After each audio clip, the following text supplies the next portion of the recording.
হিমঘরের pipe থেকে ammonia gas leak করার ঘটনায় মৃত্যু হলো একজনের। মৃত ব্যক্তির নাম কুতুবুদ্দিন শেখ, বয়স ৪৫। ঘটনায় অসুস্থ হয়ে হাসপাতালে চিকিৎসাধীন আরো ৩ জন। এদের মধ্যে একজন দমকল কর্মী রয়েছেন।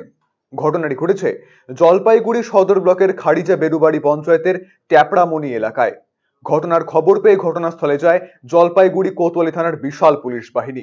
আসে জলপাইগুড়ি দমকল কেন্দ্রের কর্মী এবং এনডিআরএফ এর ৩০ সদস্যের একটি দল। হিমঘরের আশেপাশে থাকা বাড়িগুলি থেকে বাসিন্দাদের সরে যাওয়ার নির্দেশের পাশাপাশি কেউ অসুস্থ হয়ে পড়েছেন কিনা সেই বিষয়েও খোঁজ খবর নেওয়া শুরু করা হয়েছে প্রশাসনের পক্ষ থেকে। যদিও অনেক চেষ্টার পরে পাইপলাইন মেরামত করে পরিস্থিতি কিছুটা নিয়ন্ত্রণে আনা হয়েছে বলে জানা গিয়েছে আগামী 15ই মার্চ থেকে আলু রাখার জন্য হিমঘর খুলে দেওয়া হবে। তার আগে কাজ করার জন্য দক্ষিণ 24 পরগনা থেকে 4 জন এসেছিলেন। তাদের মধ্যে ইনসান শেখ জানিয়েছেন সকালে থার্মোকলের কিছু কাজ চলছিল, সেই সময় কুতুবুদ্দিন শেখ পাইপের উপর পা দিয়েছিল। হঠাৎই পাইপ খুলে যায়। তারা কোনো ক্রমে বেরিয়ে আসতে পারলেও গ্যাসের কারণে সেখানে অজ্ঞান হয়ে যায় কুতুবুদ্দিন। এই ঘটনায় অসুস্থ হয়ে পড়েন মিরাজ শেখ, মুস্কান শেখ।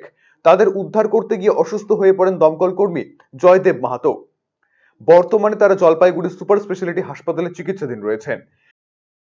ওই আমরা কাজ করছিলাম আর ও কোথাও পা দিয়েছে, এই পা দিতেই ওইটা খুলে গিয়ে গ্যাস বার হচ্ছে। আর আমরা দৌড় মেরে, পায়ে আমার খুব জোর লেগেছে, দৌড় মেরে পেয়ে লেগেছি।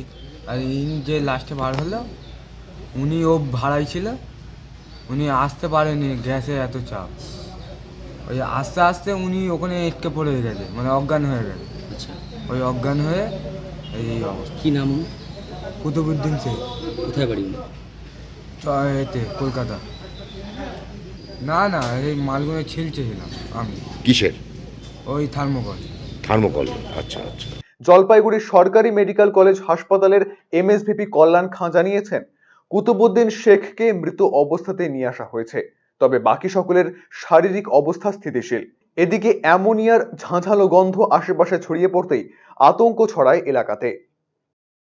এখানে হচ্ছে কি মানে গ্যাসের পাইপে মানে ওই লেবারে কাজ করছে, মানে উপরে উঠে কাজ করছে। ওই কাজ করার সাথে ওই গ্যাসের এখানে জয়েন্টটা ছড়ে গেছে। এখন ওইখানে তো ভিতরে বাইরের লোক আছে, বাইরের থেকে কাজ করতে আসে। গ্যাস বেরিয়ে আসে? গ্যাস পুরো বেরিয়ে গেছে। আর 2-3 জন ওখানে মানে অজ্ঞান হয়ে অবস্থা ছিল, জলপাইগুড়ি হাসপাতালে নিয়ে যাওয়া হয়েছে। আর একজন তো মনে হয় ডেড হয়ে গেছে। হ্যাঁ, পুরা সারা শরীর পুড়ে গেছে। আরসিটিভি সংবাদ, জলপাইগুড়ি।